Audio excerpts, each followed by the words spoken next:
Hey everyone, this is Pete, and welcome back to Atari A to Z Flashback, a series of short playthroughs of the 150 games that make up Atari Flashback Classics for Nintendo Switch. Today's game is Aquaventure. This was an unreleased game from 1983 that only surfaced relatively recently, so in the last 5 or 10 years or so I think.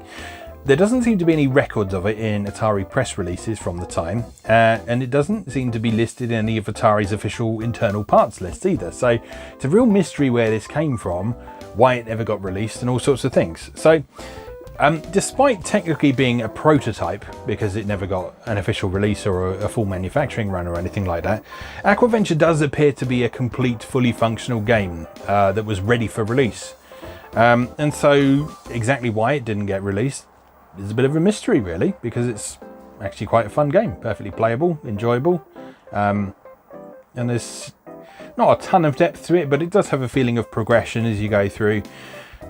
So who knows why it didn't get released? Perhaps it was a victim of the video game crash of 1983. The timings would certainly line up, but anyway, we can play it now as part of the Atari Flashback Classics collection, so let's go do that.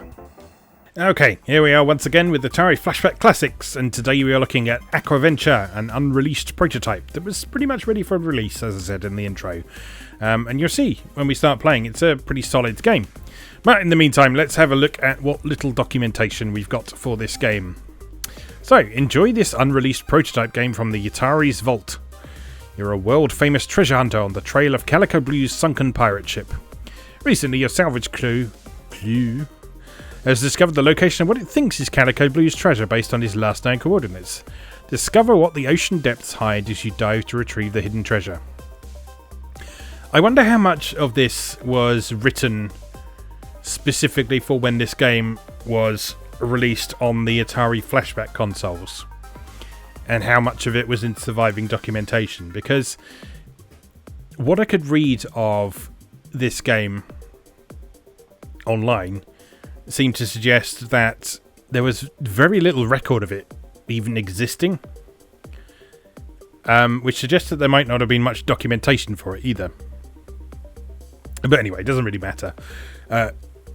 It's an interesting game. So, your aim in this is to dive to the ocean floor to retrieve one of Calico Blue's treasure chests, which is nestled at the bottom of a trench in the sharp coral reef. Your little buddy Trax, the sea turtle, is waiting for you back on the beach, hoping for your safe return and keeping track of your air. If Trax reaches the air sign at the far end of the screen before you complete the level, you lose your chance and pass out.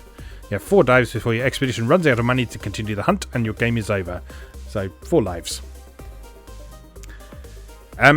Yeah, so, and control of this is pretty simple. You just move around and you press the fire button to shoot. You get points for each screen you advance to. You get 500 points for shooting fish and seahorses. And you get 10,000 points for reaching the treasure. And that's it. That's all the documentation there is on this game. So, let's just jump right in and have a good go at it. Right. Begin.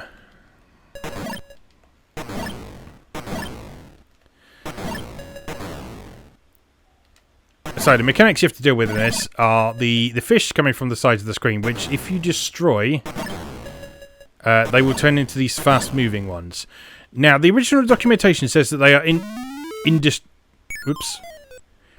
original documentation says that they are indestructible when you've destroyed them like this, but they're totally not. You can totally still kill them and considerably get points from them. But you need to keep an eye on your air supply.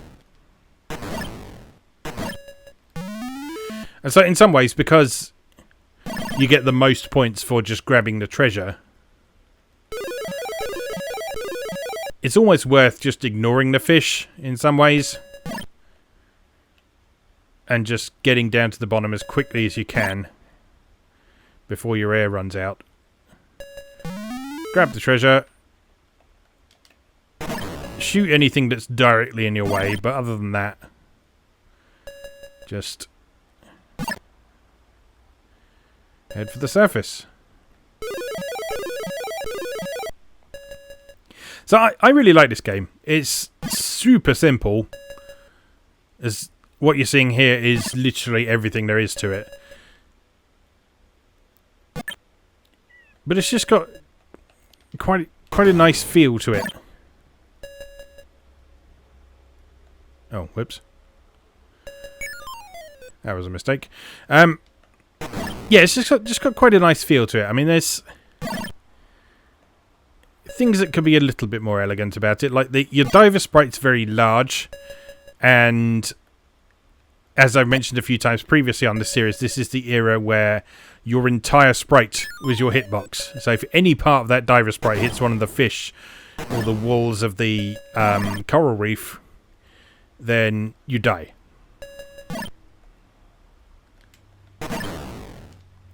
Which can be a little bit awkward.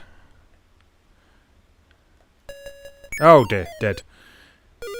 49,250. I can do better than that. Let's try again.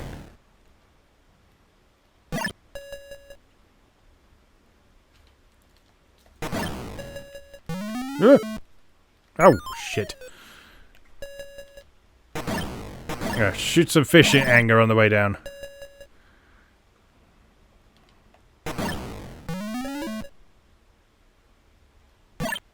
See, in theory, there's nothing stopping you scoring a bunch of easy points on that first level just by dying repeatedly. But I don't think there's an extra life mechanic in this. So if you do that, then that doesn't leave you with much leeway left for the later levels.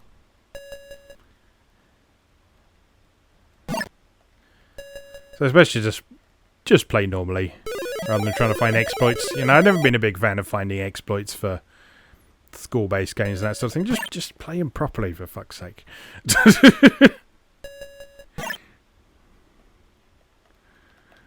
It's like, this man set the world record for this arcade machine when he discovered this exploit that you're not supposed to be able to do.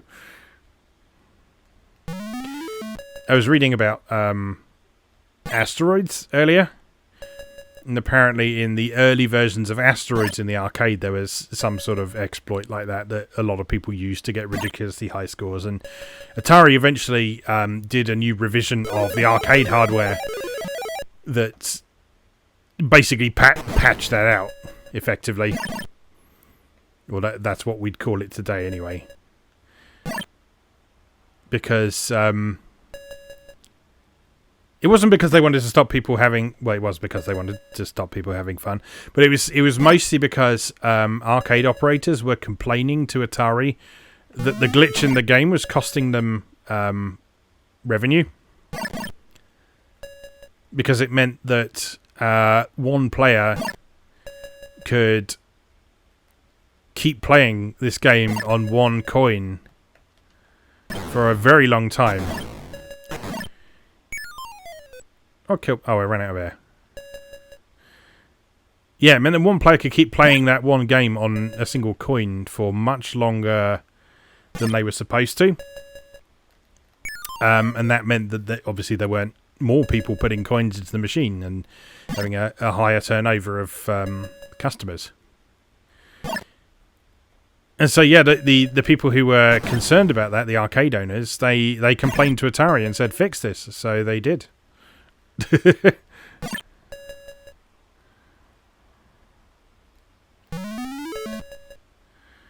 And there you have it, folks. Cheaters never prosper. 87,125. That's much better, isn't it? Alright, let's have another go. As I like this game. As I say, it's nothing particularly special or deep. No pun intended. But I just like it. There's just a nicey chill atmosphere to it. Just that sort of minimalist sound effects you've got. That's a horrible noise. But other than that, so a nicely chill soundtrack. Some fairly pleasing on the eye colours. You've got some of those nice sort of gradient colour effects that the 2600 was quite good at if you knew how to program it properly.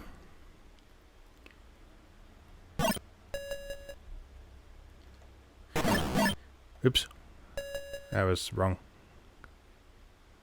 Once you start going back up, you have to keep going back up. You just don't get the 10,000 points for the treasure then. Yeah, this... the first time I came across this game, I did actually think it was an Activision game, purely because of its presentation. Just the use of colour and the way the graphics are presented is... It's very Activision.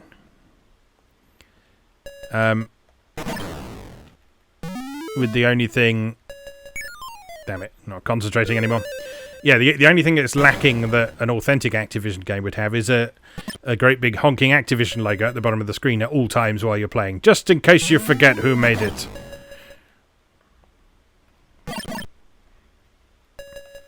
I used to actually kind of like that, though. It gave Activision's games a sort of really distinctive look and feel about them. It made them instantly recognisable. And there's the fact that Activision's games on the Atari 2600 were brilliant. So, say whatever you like about Activision Blizzard now, but in the age of the 2600, they were absolute masters of their craft.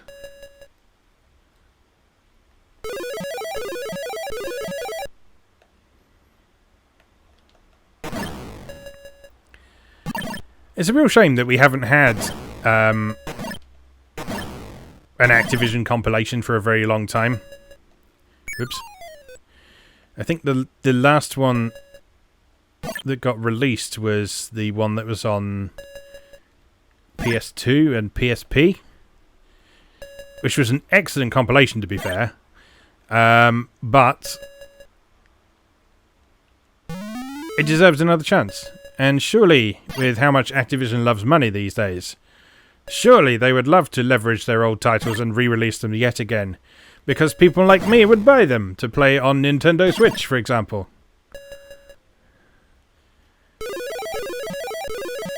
I would love to have River Raid on my Nintendo Switch. And Barnstorming and Kaboom and all that sort of thing. That would be great. But it seems I am to be denied that pleasure. Still, stranger things have happened. I mean, come on. If Konami can pull their finger out their arse and actually release the Castlevania collection that people have been clamouring for literally years at this point, then I'm sure Activision can stop rubbing their money in their ears for 5 minutes and go, oh yeah, we used to make really good games 30 years ago.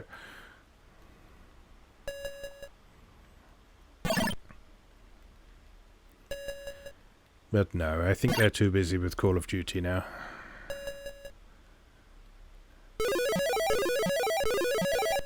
Keep bloody re-releasing Call of Duty though, don't they? Like, at the time of recording this, like Modern Warfare's coming out again.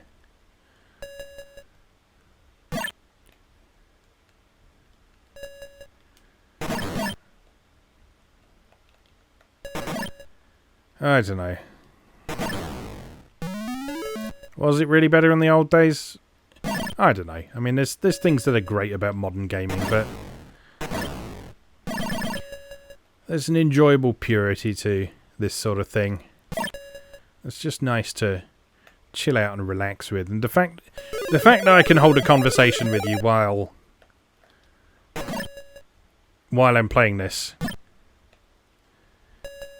and only have it affect my general competence at it slightly rather than massively. Oh, look at that, over 100,000. Oh no! Over 100,000 points.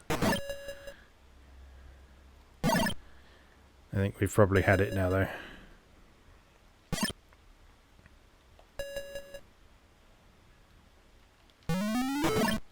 Nope.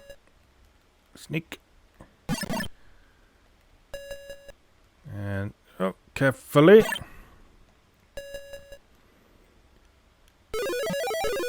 Oh, can I survive another one? No. I can get eaten on the first screen. 118,500 points. I'm happy with that. So let's leave that there. So for now, I'll just say, as always, thank you very much for watching, and I'll see you again next time. Thanks for watching. If you enjoyed this video, please help out the channel by leaving a like or a comment and subscribing. New episodes of Atari A to Z are on Tuesdays and Atari ST A to Z on Thursdays. Check out atariatoz.wordpress.com for a full archive. Do please also check out my other projects moegamer.net, where I explore Japanese and Japanese-inspired games from yesterday and today, and videopackgames.wordpress.com, which aims to catalogue the small but well-formed library of the Philips G7000 VideoPack computer, also known as the Magnavox Odyssey 2. You can also support my work on Patreon or buy me a coffee. You can find links to do both down in the video description. Thanks again, and I'll see you next time.